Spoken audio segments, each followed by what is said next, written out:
अभी हम ये चर्चा कर रहे हैं कि अभ्यर्थितम च वार्तिक कहाँ प्रयुक्त होता है।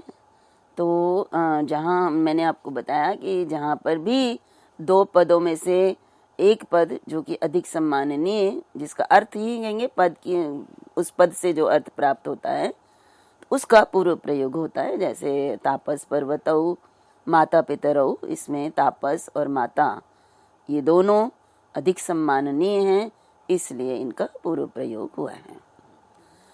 अब देखिए एक और भी पद इसी प्रकार से श्रद्धा मेधे, तो श्रद्धा च मेधा च, तो श्रद्धा और बुद्धि इन दोनों में से श्रद्धा को ही अधिक पूजनीय माना जाता है, सम्माननीय माना जाता है, इसलिए श्रद्धा का पूर्व प्रयोग हुआ है। श्रद्धा मेधा और फिर स्त्रीलिंग है तो द्विवचन में श्रद्धा मेधे, इस प्रकार से रूप बनेगा। अब एक और वार्तिक है वर्णानाम आनुपूर्वेण। अब ये वार्तिक है, देखिए ये पूर्व प्रयोग के लिए हमें सब इनको ध्यान में रखना पड़ेगा, इनको याद करना पड़ेगा कि किसका पूर्व प्रयोग करेंगे द्वंद्व समास में, क्योंकि समास करने के बाद पूर्व प्रयोग की बात आती है। तो पूर्व प्रयोग करने के लिए जब तक हम इन सूत्रों और वार्तिकों को ध्यान में नहीं रखेंगे तो हम पूर्व प्रयोग करके समास नहीं बना पाएंगे। तो अब यहाँ पे है वर्णानाम आनुपूर्वेण।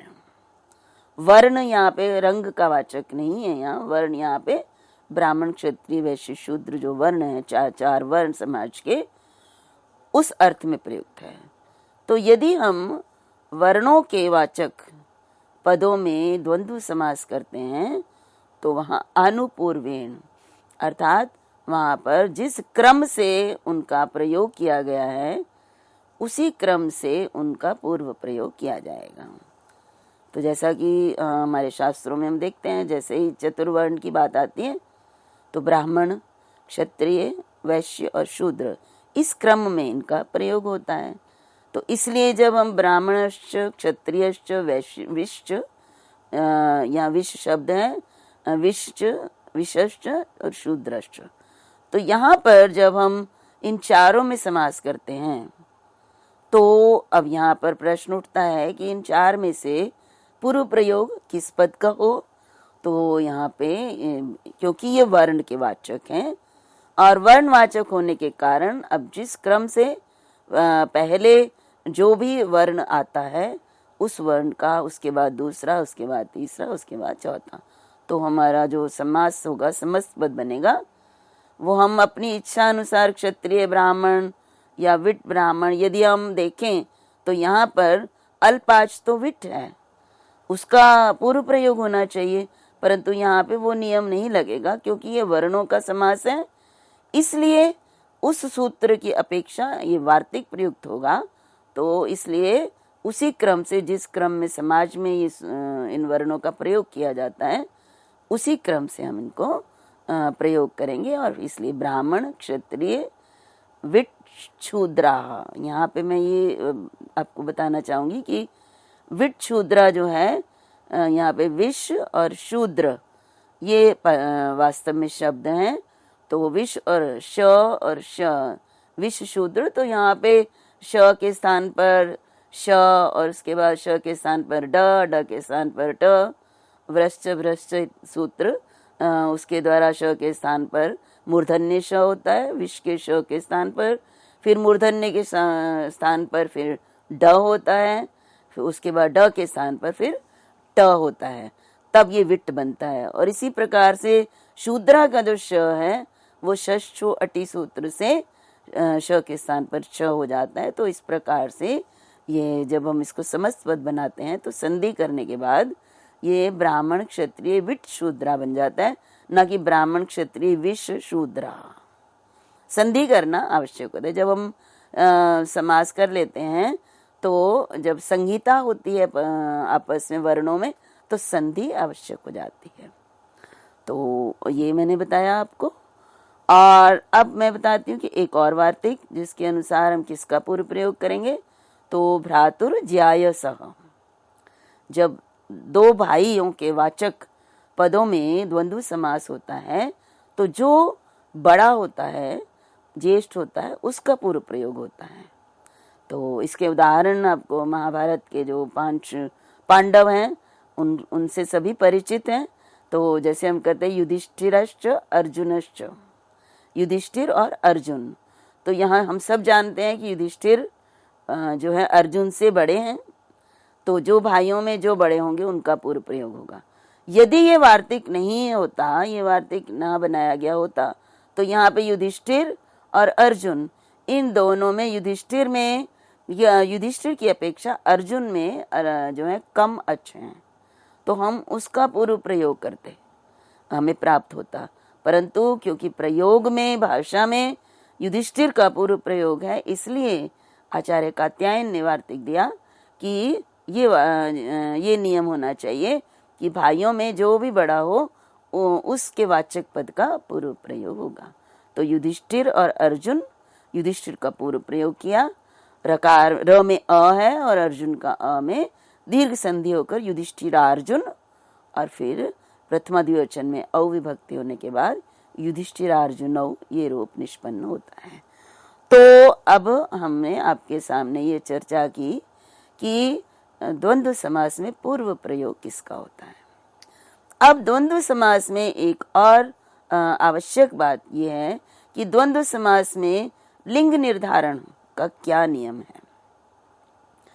ये इसलिए आवश्यक है कि जो है अलग अलग पदों में समास होता है, और कोई पुल्लिंग है, एक पद पुल्लिंग है तो दूसरा नपुंसक लिंग हो सकता है, स्त्रीलिंग हो सकता है।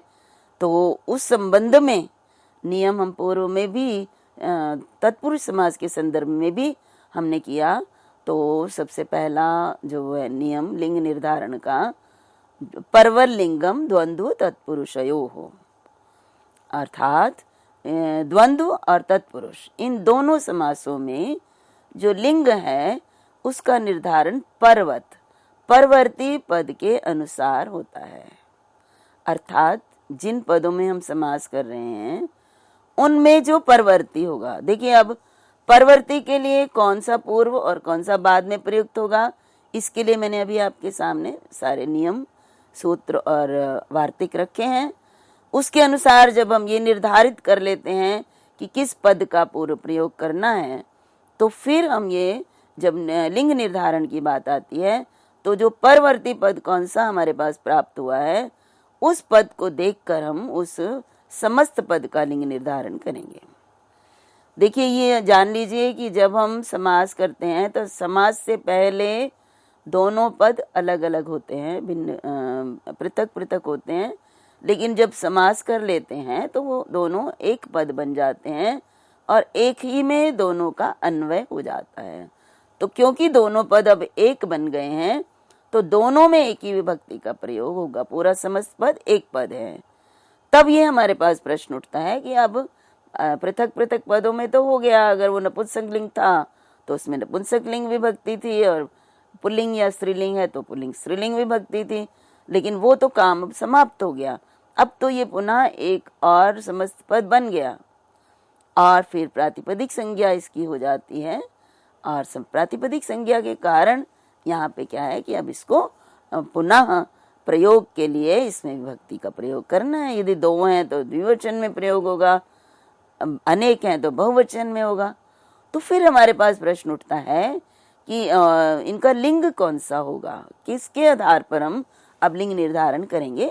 तो ये सूत्र सामान्य नियम जो आपके सामने है कि द्वंद्व समास और तत्पुरुष समास, तत्पुरुष समास में भी जिन पदों में समास होता है वो दोनों की जो है लिंग भिन्न भिन्न हो सकता है या होता है, और द्वंद्व में भी। तो इन दोनों ही समासों में जब समस्त पद बन जाता है तो जो लिंग का निर्धारण है वो परवर्ती लिंग जिस लिंग में होता है उसी के अनुसार होता है। एक ये नियम है। और हमने किया चार्थे द्वंद्व सूत्र में हमने इतरेतर योग और समाहार इन दोनों अर्थों में च के इन दोनों अर्थों में द्वंद्व समास बताया। और समाहार द्वंद्व जो है वो उसका सनपुंसकम सूत्र है उसके लिए। इसका अर्थ है कि समाहार द्वंद्व जब किया जाता है और द्विगु, ये दोनों के लिए समाहारे द्विगु द्वंद्वश्च नपुंसकम स्यात्। तो जब लिंग निर्धारण की बात आती है तो सामान्य जो इतरेतर योग द्वंद्व समास होता है उसमें तो हम कर लेते हैं कि परवर्ती पद के अनुसार लिंग निर्धारण हो जाता है, परंतु जब हम समाहार द्वंद्व करते हैं तो उसके लिए विशेष नियम है सनपुंसकम, कि जब समाहार का द्वंद्व समास करते हैं तो उसका प्रयोग हमेशा नपुंसक लिंग में ही होगा। तो ये है लिंग निर्धारण के नियम द्वंद्व समास में। अब हमने लिंग निर्धारण तो देख लिया, अब वचन का किसका करेंगे, वचन कौन सा प्रयोग करेंगे? तो सामान्य रूप से अभी हमने पीछे भी जो किए तो दो थे, जहां पर दो में समास हुआ है तो हमने समस्त पद में द्विवचन का प्रयोग किया था। तो उसके लिए सामान्य नियम क्या है ये हम आपके सामने मैं वो सूत्र रख रही हूँ। यद्यपि हम जानते हैं कि दो के लिए द्विवचन, एक के लिए एक वचन, परंतु आचार्य पाणिनि ने जो सूत्र दिया उसको भी देखना अनिवार्य है, और वो सूत्र है द्वेकयोर द्विवचनैक वचने। द्वि और एक, दो के लिए और एक के लिए क्रमशः द्विवचन और एक वचन का प्रयोग होता है। अर्थात यदि दो पद को हम एक साथ प्रयोग कर रहे हैं तो द्विवचन लगाएंगे, और यदि एक है तो एक वचन लगाएंगे। तो मैं आपके सामने उदाहरण से वचन के बारे में बात करती हूँ, जैसे, और लिंग के बारे में भी यहीं पर स्पष्ट हो जाएगा आपको। जैसे है कुक्कुट मयूर्यौ और मयूरी कुक्कुटौ, ये दोनों का हम इसको देखेंगे, वचन और लिंग दोनों यहाँ स्पष्ट हो जाएंगे।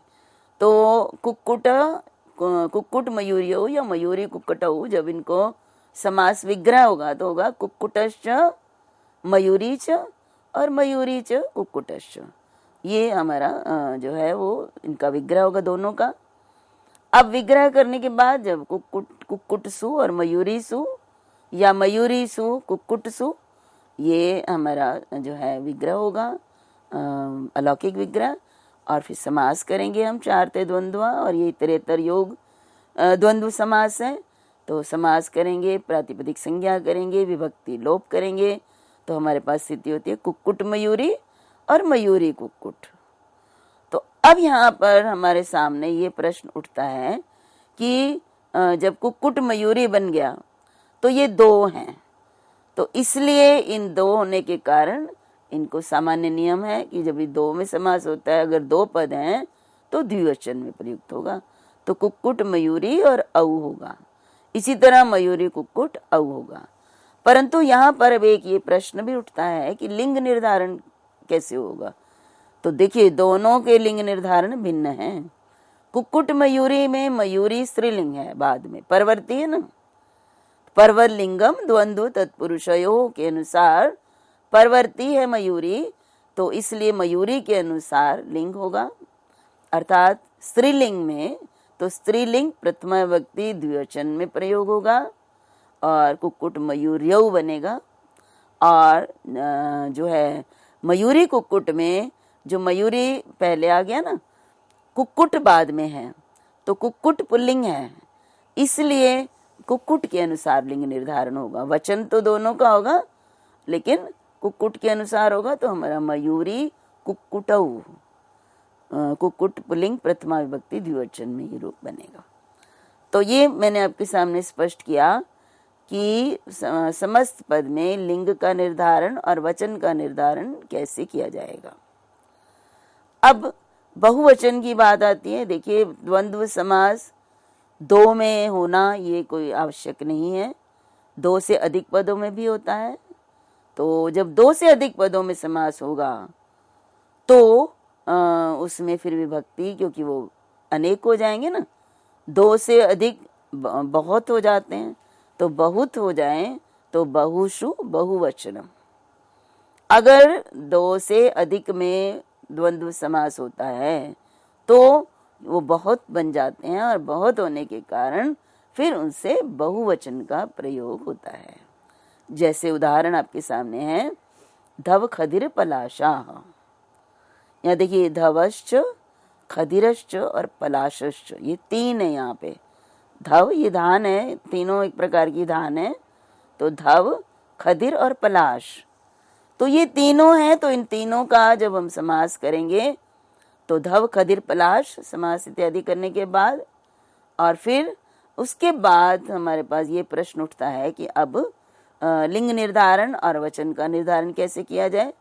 तो पलाश पुल्लिंग है, इसलिए पुल्लिंग का प्रयोग होगा, और ये दो से अधिक हैं तो बहुशु बहुवचनम सूत्र द्वारा यहाँ पे बहुवचन का प्रयोग होगा, इसलिए जस विभक्ति लगेगी प्रथमा बहुवचन में, और जस विभक्ति लगने के बाद पलाशाह, तो धव खदिर पलाशाह, ये हमारे पास रूप निष्पन्न होगा। तो संभवतः ये स्पष्ट हो गया कि हम जो है वचन का निर्धारण किस प्रकार से करेंगे और लिंग का निर्धारण किस प्रकार से करेंगे। तो यहाँ मैं एक उदाहरण ऐसा जो है संस्कृत सिंटेक्स, ये JSP की बुक है, इसमें उन्होंने कोट किया है, वो मुझे अच्छा लगा तो मैं आपके सामने रखना चाहूंगी कि इसमें दोनों तरह के उदाहरण हैं, बहुवचन के भी और द्विवचन के भी। जैसे अज्ञात मृत मूर्खेभ्यो मृता ज्ञातो सुतौ वरम, वैसे भी बड़े सुंदर सूक्ति है, ये नीति शतक से है संभवतः। तो यहाँ पे क्या है, अज्ञात मृत मूर्खेभ्यो, जो अज्ञात हैं और जो ज्ञात में जिनके विषय में ज्ञात नहीं है, और जो मृत मर गए हैं और जो मूर्ख हैं, उन तीनों में से। तो यहाँ पे देखिए अज्ञातश्च मृतश्च मूर्खश्च, ये इनमें समास करके अज्ञात मृत मूर्ख, और फिर क्योंकि जो है विभक्ति तो समास का आप वाक्य में प्रयोग किस रूप में करते हैं, किस कारक में उसका प्रयोग होता है, उसके अनुसार फिर बाद में विभक्ति होती है। जब हम कर्ता कारक में करते हैं तो प्रथमा लगाएंगे या अन्य कारकों में, तो यहाँ पर जो है वो पंचमी विभक्ति का प्रयोग किया गया है, क्योंकि इनमें से चुनना है।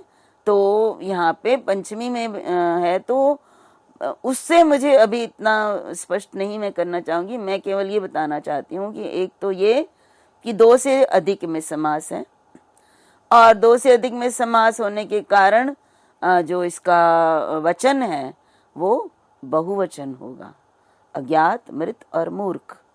और फिर उसके बाद परवर्ती पद मूर्ख है, तो लिंग भी उसके अनुसार होगा, तो लिंग जो है क्या हो गया आपका, पुल्लिंग होगा।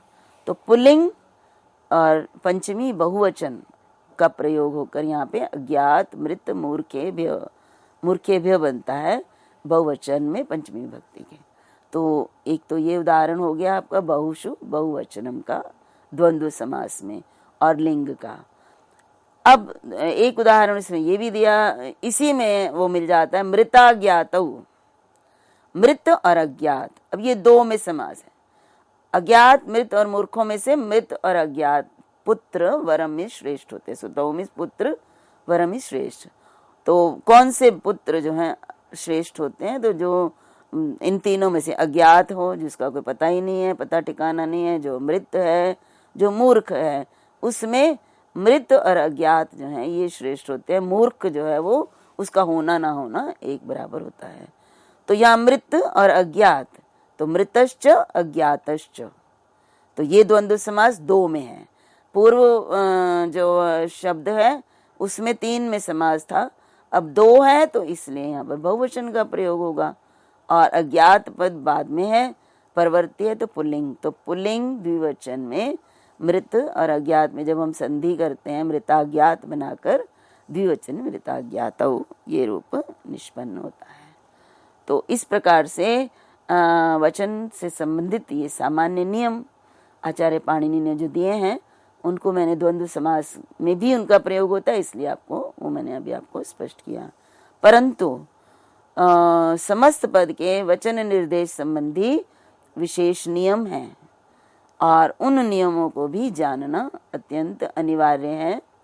और हमने पूर्व में ये देखा कि ये समास समाहार में भी होता है, और जब समाहार द्वंद्व समास होता है तो वो नपुंसक लिंग में प्रयुक्त होता है, और वो एक वचन में प्रयुक्त होता है। तो अब मैं आपके सामने विशेष नियम जो समाहार के संबंध में हैं, समाहार द्वंद्व के संबंध में उन पर चर्चा करूंगी, क्योंकि उनके संबंध में, उनके वचन के संबंध में विशेष नियम दिया गया है। किस द्वंद्व समास में, किन पदों के समास में जो है वो एक वचन का प्रयोग होता है, उसके नियम है। और उसमें सबसे पहला सूत्र जो अत्यंत महत्वपूर्ण है वो है द्वंद्वश्च प्राणी तुर्य सेना अंगानाम। अब इस सूत्र का तात्पर्य है, इसकी अगर वृत्ति देखें तो एशान द्वंद्व एकवत स्यात्। तो एशाम यहाँ पे क्या है, प्राणी, प्राणियों के, तुर्य जो तुरही जो वाद्य यंत्र होते हैं उनके, और सेना, इनके अंगों में यदि परस्पर समास होता है, प्राणी के अंगों में, तुर्य अंगों में और सेना के अंगों में यदि आपस में हम द्वंद्व समास करते हैं इन पदों में, तो एक वचन का प्रयोग होगा। चाहे वो दो में हो, चाहे दो से अधिक में समास हो, एक वचन में प्रयोग किया जाएगा। यहाँ एक बात और ध्यान में रखने योग्य है कि यहाँ प्राणी के तुर्य के अंगों के साथ मिला के या तुर्य और सेना के अंगों के साथ नहीं, प्राणी के अंगों का ही परस्पर समास हो, तुर्य के अंगों में ही परस्पर समास हो और सेना के अंगों में ही परस्पर समास हो, तब वो द्वंद्व समास यदि करते हैं तो वो एक वचन में प्रयुक्त होगा। तो उदाहरण है जैसे आपके सामने पाणी पादम। अब पाणी हाथ को कहते हैं, पादम पैर को कहते हैं। तो पाणी पादम का जब हम विग्रह करते हैं तो यहाँ पे दो हाथ होते हैं ना, तो पाणी, पाणी द्विवचन में पाणी आता है। इसी तरह पाद शब्द पैर के लिए प्रयुक्त है तो वो द्विवचन में पादव होता है। पाणी च पादौ च, इनमें समास होगा तो ये बहुवचन बन गया, दो पैर, दो हाथ दो पैर। लेकिन यहाँ पे अभिवार तो हमें यहाँ ये ऐसा प्रतीत होगा कि यहाँ तो बहुवचन का प्रयोग होना चाहिए। पाणी या दो हैं तो द्विवचन का प्रयोग होना चाहिए। यदि हम ये कहते हैं कि पाणी और पैर, इसको हम द्विवचन में प्रयोग करें, पाणी और पादौ न कहकर पाणी और उसके बाद पादम, पादम, इन दोनों में भी समास करेंगे तो द्विवचन आना चाहिए। तो द्विवचन या बहुवचन आना चाहिए, ये हमारे पास समस्या आ रही है। लेकिन सूत्र पाणिनि का स्पष्ट करता है कि यदि प्राणी के अंगों में परस्पर समास होता है, द्वंद्व समास, तो वहाँ एक वचन का प्रयोग होगा। चाहे वो दो हों या दो से अधिक हों, तो प्रयोग हमें क्या करना है, एक वचन में। तो एक उदाहरण, अभी इसमें कुछ विशेष बात है जो मैं भी आपके सामने बाद में चर्चा करूंगी। अब प्राणी के अंगों का समास हमने किया, तो मैंने अभी आपको बताया, तो जब विग्रह करते हैं तो होगा पाणी औ, पाणी सु नहीं होगा, पाणी औ और पाद औ। तो जब हम समास कर लेते हैं, विभक्ति लोप इत्यादि कर लेते हैं, पाणी पाद, हमारे पास ये स्थिति होती है। अब अगर ये प्रश्न उठे पाणी पाद में पूर्व प्रयोग किसका होगा, तो अब आपको देखना है कि पानी जो है ह्रस्व ईकारांत है, घी संज्ञक है, इसलिए इसका पूर्व प्रयोग होगा। तो पाणी पाद, और फिर उसके बाद हमारे पास, अब क्योंकि ये प्राणी के अंगों का समास हुआ है इसलिए एक वचन में प्रयोग होगा। तो एक वचन और सनपुंसकम, ये समाहार अर्थ में समास हुआ है, तो समाहार अर्थ में किया गया समास नपुंसक लिंग में होता है। तो नपुंसक लिंग प्रथमा विभक्ति एक वचन में, सु के स्थान पर अम अकारांत है ना, तो बाद, तो अम और अमी पूर्व से पूर्व रूप होकर पाणी पादम ये रूप बनेगा। अब इसी का देखिए, तुर्य के अंगों का यदि समास होता है तो भी मार्दंगिक पाणविकम, तो मार्दंगिकश्च पाणविकश्च। तो यहाँ इन दोनों में जब हम समास करते हैं तो ये तुर्य के अंगों का समास है, इसलिए यहाँ पर भी एक वचन में ही प्रयोग होगा। तो मार्दंगिक पाणविकम हो जाएगा। पूर्ववत सु की उत्पत्ति इत्यादि कार्य होकर सेना के अंगों की बात करें तो रथिका अश्वारोहम, तो रथिका च अश्वारोहाश्च, तो रथिक जस अश्वारोह जस। तो ये रथिक और अश्वारोह ये सेना के अंग हैं, इनमें समास हुआ है तो इसलिए यहाँ पर सेना अंगों का समास है, इसलिए एक वचन में होगा, और सनपुंसक समाहार है इसलिए नपुंसकलिंग में होगा। तो सरथिकाश्वारोहम ये रूप हमारे सामने निष्पन्न होगा। अब यहाँ पर एक वृत्ति में एक बात कही गई है जिसको जानना अनिवार्य है, वो है समाहारस्य एकत्वाद एकत्वे सिद्धे नियमार्थम प्रकरणम। ये प्रकरणम नीचे चला गया है। तो यहाँ पर इसका अर्थ ये है कि समाहार द्वंद्व एकत्वात, जहां पर भी समाहार द्वंद्व होता है वो हमेशा एक वचन में प्रयुक्त होता है, ये नियम है। तो यहाँ पर भी जब हम प्राणी के अंगों का, तुर्य और सेना के अंगों का समाहार द्वंद्व समास करते हैं तो एक वचन तो सिद्ध है कि एक में ही एक वचन में प्रयुक्त होगा। तो यहाँ पर फिर से प्रस्तुत सूत्र द्वारा ये कहना कि प्राणी तुर्य सेना के अंगों का समास द्वंद्व समास हो तो एकवत होता है, एक वचन में होता है, तो इसका प्रयोजन क्या है? यदि पहले ही ये सिद्ध हो जाता है कि समाहार अर्थ में जब समास होता है द्वंद्व समास तो एक वचन ही होगा, तो पुनः फिर यहाँ पर एक वचन का क्या प्रयोजन है? तो कहा कि नियमार्थम प्रकरणम। तो ये पुनः यहाँ पे एक वचन का प्रकरण जो है उपस्थापना करना, उसका एक विशेष प्रयोजन है, और वो प्रयोजन है प्राणी अंगादीनाम समाहारे एव यथा स्यात्। इनका प्रयोजन ये है कि प्राणी के अंगों का, प्राणी अंग तुर्य सेना, इनके अंगों में जब समास किया जाए तो वो हमेशा समाहार में ही होना चाहिए। इनका समास इतरेतर योग में नहीं होना चाहिए। तो इतरेतर योग समास ना होकर केवल इनमें समास कौन सा होगा? समाहार द्वंद्व। तो देखिए जैसे पानी पादम है ना, तो हम पानी पादऊ ये नहीं कर सकते, इनका अगर हमें समास करना है, क्योंकि यदि मैं कहूँ कि मुझे समाहार अर्थ में नहीं कहना, मैंने कहना पैर और हाथ और पैर, किसी इंडिविजुअल, किसी व्यक्ति के व्यक्तिगत, तो यहाँ पे हम हाथ और पैर केवल बताना चाहूँ और मैं कहूँ इतरेतर योग समास है यहाँ पे द्वंद्व, तो वो नहीं होगा। इनका समास हमेशा समाहार में ही होगा, ये बताने के लिए इस यहाँ पर जो है पुनः उपस्थापना की गई कि प्राणी सेना और तुर्य के अंगों में जो समास किया जाएगा वो एक वचन होगा, अन्यथा एक वचन तो पहले ही सिद्ध था।